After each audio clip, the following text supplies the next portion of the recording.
Episode 5 of Ahsoka shook the Star Wars universe and kickstarted a brand new Disney Plus TV series, taking us even deeper into a galaxy far, far away. Remember when Rosario Dawson first graced our screens as the live-action Ahsoka Tano in The Mandalorian Season 2? That moment was a jaw-dropper for fans who had only known Ahsoka from animated adventures. In this 5th episode of Ahsoka, the creators really nailed it with their storytelling. They decided to show, not tell, and this was a game-changer. They gave us a glimpse of Ahsoka's relationship with Anakin Skywalker, her former Jedi Master. It was like seeing a piece of Star Wars, the Clone Wars brought to life. But Episode 5 of Ahsoka isn't just about lightsabers and blasters. It's a deep dive into Ahsoka herself. It's almost like a character study, an up-close and personal look at what makes her tick. In fact, it's so intense that you might wonder if it's all happening for real or just inside Ahsoka's mind as she fights for her life. Regardless of what's real or imagined, one thing's for sure. Ahsoka's near-death experience is a game-changer. It's the kind of plot twist that promises to transform her character forever. So, if you're ready for some juicy spoilers and a deep dive into the mind-bending ending of Ahsoka Episode 5, you're in for a treat. Let's unravel this epic tale together. Ahsoka experiences moments from the Clone Wars again. So, in Ahsoka Episode 5, things get really interesting. Our girl Ahsoka nearly bites the dust thanks to the menacing Baylan Skoll, and that's just the beginning. She doesn't wake up in your typical hospital room, though. Nope, she ends up in this mysterious place called the World Between Worlds. If that name gives you chills, it should, because this realm is like the ultimate Star Wars mind-bender. Now, if you've been keeping up with Star Wars Rebels, you might have heard of the World Between Worlds. It's this space that defies the laws of time and space, only accessible at special Force spots. And here's the kicker. It's like the Force's version of the afterlife, where things get really mystical. So picture this. Ahsoka's in this mind-boggling place, and guess who decides to drop in? Anakin Skywalker himself, or at least what seems like his Force ghost. But he's not just there to say hi. He's actually got one final lesson for Ahsoka, and it's a doozy. They take a trip down memory lane, revisiting two pivotal moments from the Clone Wars. The first stop is the Battle of Ryloth, where Anakin and Ahsoka teamed up early on. You know, Twi'leks everywhere. It's like a blast from the past. Then they fast forward to the Siege of Mandalore, the grand finale of the Clone Wars. This epic showdown happened at the same time as Revenge of the Sith, by the way. And the most interesting part is that Ahsoka was leading Republic forces during this battle, basically showing she'd graduated to full-blown warrior status. So, in a nutshell, Ahsoka's in a mind-bending place, getting wisdom from Anakin himself and reliving some of her greatest hits from the Clone Wars. It's like a roller coaster ride through the Star Wars timeline, and it's all happening in Episode 5. Buckle up, folks, because things just got seriously epic. Ahsoka chooses to be more than just the warrior Anakin trained her to be. Episode 5 of Ahsoka wraps up with our hero, well,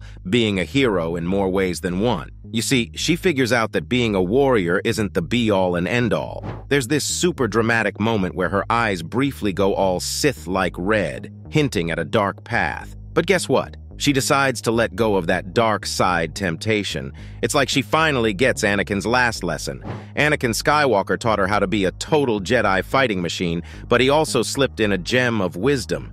You've got to be more than just a fighter if you want to truly live. It's like an Anakin version of Yoda's famous line from The Empire Strikes Back, "Wars do not make one great." Ahsoka's basically having her aha moment and realizing the truth in those words. So Ahsoka's journey in Episode 5 is all about embracing her inner hero, not just her inner warrior. It's deep, it's beautiful, and it's a lesson that could reshape the galaxy. Star Wars fans, get ready to have your hearts warmed by Ahsoka's transformation. Ahsoka's baptism. You know, in Ahsoka Episode 5, they kinda paint her experience at Seatos like a baptism. It's like a fresh start, you know? And the sea has this ancient vibe of being a symbol of death, because it takes but doesn't give back. That's probably why baptism became such a big deal in Judeo-Christian traditions. When you're dunked in that water, it's like a symbolic death and then a rebirth. And guess what? There's this Bible verse, Isaiah 1:18, that's like a perfect match for Ahsoka's journey.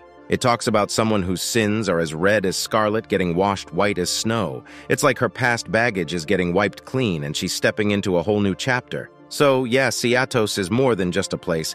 It's like Ahsoka's spiritual reset button. Talk about epic symbolism, right? Her outfit changed when transformed into Ahsoka the White. All right, So after Ahsoka's mystical roller coaster ride in Episode 5, she comes out of it as Ahsoka the White. And no, it's not just a fashion statement. This new getup symbolizes a fresh start in her life, like she's officially Team Light Side of the Force now. There's even some cosmic being, the daughter, who saved her years ago, and this white transformation might be a nod to that. Now, if you're a fan of The Lord of the Rings, this might feel a bit like Gandalf going from gray to white after his near-death experience. It's like the universe's way of saying, you've been through some stuff, here's a new wardrobe.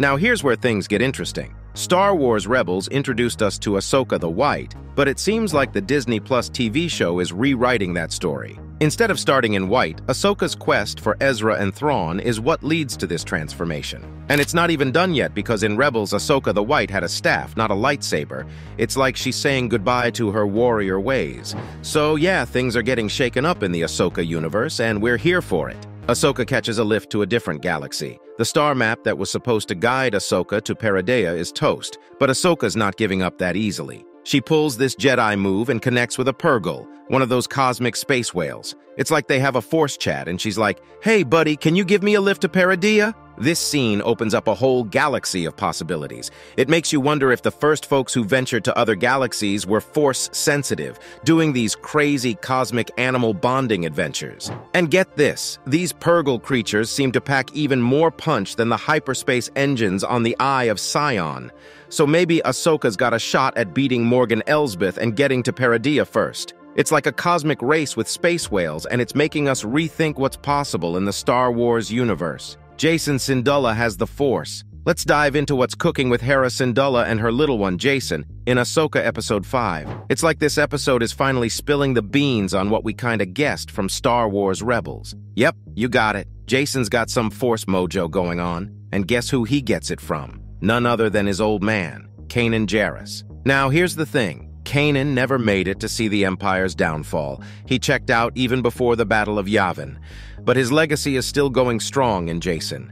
And here's where it gets even more interesting. Ahsoka owes her life to Jacen's Force sensitivity. I mean, if it wasn't for him tuning into the Force frequency, things might have gone south for our favorite Togruta. So, in a way, Jacen's like the Force guardian angel in this episode, and it's making us appreciate how these Star Wars stories connect across generations. Smart, right? Hera's on her way to Coruscant to deal with the Senate. So here's the deal. Ahsoka kinda leaves her buddy Hera in a tight spot. Mon Mothma spills the beans that the Senate Oversight Committee wants Ahsoka as a witness to testify about Hera's actions. If they give Hera the thumbs down, she could kiss her rank goodbye. But don't fret, because Hera's not alone in this mess. It looks like she's got a powerful ally in her BFF, Senator Leia Organa, who's been playing defense for her back on Coruscant. When Hera heads back, Leia's likely to have her back big time. But wait, there's more drama. The Mandalorian Season 3 drops a bombshell. These super shady Imperial agents are lurking on Coruscant,